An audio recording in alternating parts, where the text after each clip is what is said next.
Are you making these mistakes as a front court player? You probably are. So we will talk about some of the most common mistakes I see a lot of players here do. And not just here, just in general, and how it causes them to lose points for their team, right? So the first one is they don't move up to cover the net after a serve. So what I mean by that, let me check the camera angle. The shuttles we'll be using today, of course, are Airplane Reds. I'm not sponsored. I'm just trying to sell these because we have so many in my condo right now. So if you're looking for actually decent shuttles, please DM me and I can sell you some. Okay. So the first one is called, right, like I said, they don't move up to cover the net. Santi, so what I want you to do is I want you to play a straight net shot over here.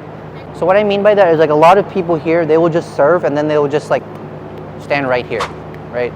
And then for example, if that net shot had come over, then they would scramble and they'd take it super low off the ground and then they would lift it. And this is situational, of course, but assuming your serve is good, right? You should be moving up because if your serve is good, it's very unlikely that they can attack it.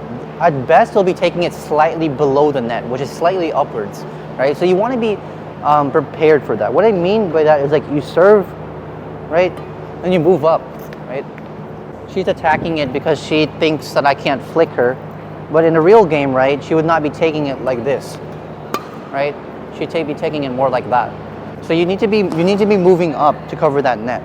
Mistake number two is, for example, if you play it cross, you need to follow the cross. But what I mean by that is like, for example, in the service situation, if I play a cross serve like this, I need to move up in order to actually like cover it. Because see how high I took it? For example, if I had waited here and just played it and just kind of just watched them, they just played a net. I'm gonna have to run. Instead of taking it up here, I'm gonna be taking it down here. And that's the difference between me just winning the point instantly right there and me having to lift or me having to play the net and prolonging the rally, if that makes sense. So again, something more common though is usually they'll be lifting it because if you play a good cross serve, they're gonna be taking it super low. So instead of like moving up, typically what I like to do, right? So if I play a cross, I'll be moving up here like this. Help out your back player basically. And that's like that's the third mistake that I see. My biggest pet peeve is if I'm in the backcourt and the front player is obviously in the front, right? So I'm gonna have to simulate a smash. I'm gonna feed it, right? So for example, the smash comes through and then they give it back, right? And then all they do is this. Like the front player, all they do is play net shots, right? They're just like, oh, okay. And they're just like, lift, right? They're just waiting for their back player to, right? She can't run, she has a bad knee, but assume she's like lifting these, right? So I'm gonna have to, so I keep smashing them over and over again, right? And basically like the front player here is taking no responsibilities, adding no contribution to the rally. So of course, obviously, if like the return from the opponent is good and all you can do is play a net, then of course you play the net. But a lot of the times like the shuttle will be up here and they'll still want to be playing the net. They won't be driving it, right? So that's my biggest pet peeve. So instead of actually just relifting and playing nets, the front player should be helping the back player out by adding drives, adding the pressure, not just making them lift, right? So what that looks like, for example, the smash comes through, bah, bah, right? Bah, bah, right? Actually try to like take the point for yourself, bah, ah.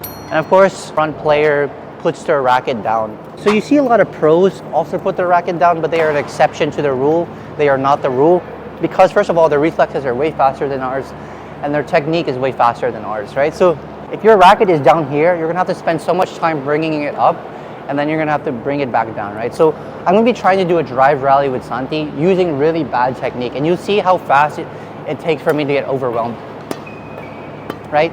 Right there, already. The second one, you can't get back. If you keep your racket up, and even if you have bad technique and you just bring it up, it's gonna be way easier. Look at the difference it makes, right? And it's not just about keeping your racket up, it's about keeping your elbow up, right? You want your elbow around the net height, right? You want it around here. You don't want it down here. Even if your racket is up, but it's here, you really can't do much, right? You want your elbow up, okay? More so than the racket. So the fifth and final mistake that I see, this is for like that's a little bit more high level, I'll give you that, is for example, you're converting a defensive situation to an offensive situation. So what I mean by that is like, for example, the smash comes through, right? And as a front player, you want to be in the front. So you play a block. So what does a block look like? It's like, you know, the smash comes through, right? Like this, right? And so what I see a lot of people do is they'll block and then they'll just wait. If you block and it's a good block, you should move up with the block. What I mean by that is, like, for example, right, move up, right, cover the net. Because what would happen is that their front player's up there too. So if you play a good block, but you just stand back here, all they're gonna do is play another net shot, and then you're gonna have to re-lift anyway. So what was the point of blocking? You might as well have just lifted it in the first place. Right? See how I'm like, even if it's a half a step forward, you like lean forward at the very least. Make sure that if they do decide to, like, you know, try and play a net, you can be up there to cover it and convert from defense to offense. So those are the biggest mistakes that I see. Hope this helped. Hope you can incorporate some of this into your own game and improve your front player skills. So see you in the next one. Bye-bye.